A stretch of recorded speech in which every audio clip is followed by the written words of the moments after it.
لا لست منهم.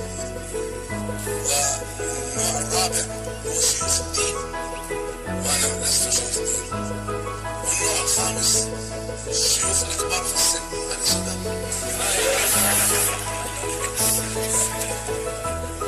فأنا جدا أنا أعيش مع الشباب، أنا كل شغلي مع الشباب.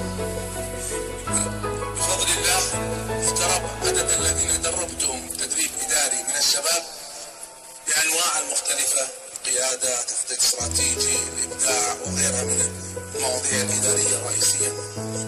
وصلنا تقريبا إلى 100,000. فاحتكاكي بالشباب احتكاك مفيد، فدائما الشباب تعرفهم خاصة.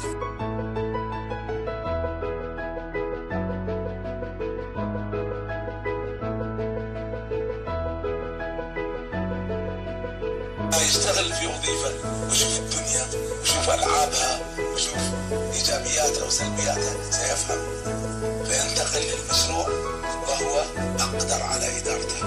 وهذا المعنى لا تعارض بينه وبين العبودية، لأنه لم يدخل الوظيفة عشان المفتات، هو دخل الوظيفة عشان تدريب، فهو ليس موظف في الحقيقة، هو متدرب.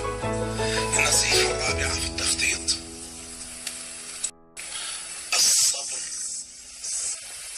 هو الذي يعطي النتائج الكبيرة.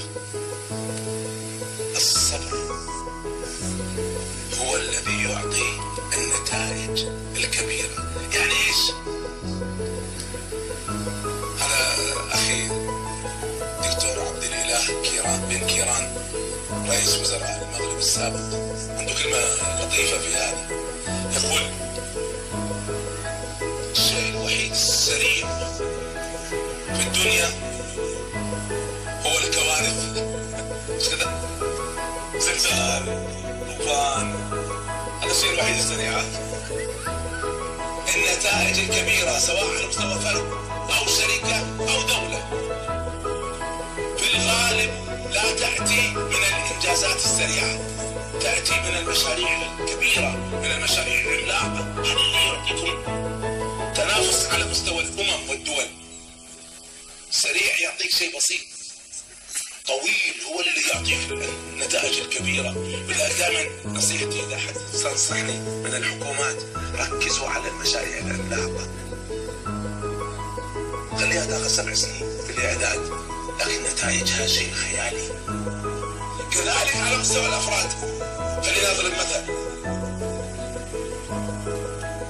لما دولة تعمل مصنع للبتروكيماويات، هذا المصنع عشان يربح ياخذ ما بين 7 إلى 9 سنين تبدأ الأرباح.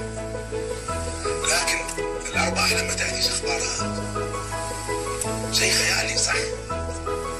فالمشروع الكبير اللي أخذ وقت طويل واللي يحتاج صبر هو اللي يعطيكم النتائج الكبيرة. كذلك على مستوى الفرد، خططوا لمشاريع كبيرة مش لإنجازات سريعة. شوفوا عندنا احنا الشعوذة باسم الدين، تفسير أحلام، هذا واحد مسحور، هذا واحد لابسه جني. الناس مش فاهمة كل هذه المعادلات، ولذلك حولوا ديننا إلى شعوذة. وكذلك هناك شعوذة باسم العلم، فيقول لك المخ الأيمن يسيطر على الإبداع. إيش الكلام هذا؟ ويقول لك أطلق قواك الخفية وأطلق العملاق الذي في داخلك، ولا يوجد في الدنيا شيء اسمه مستحيل.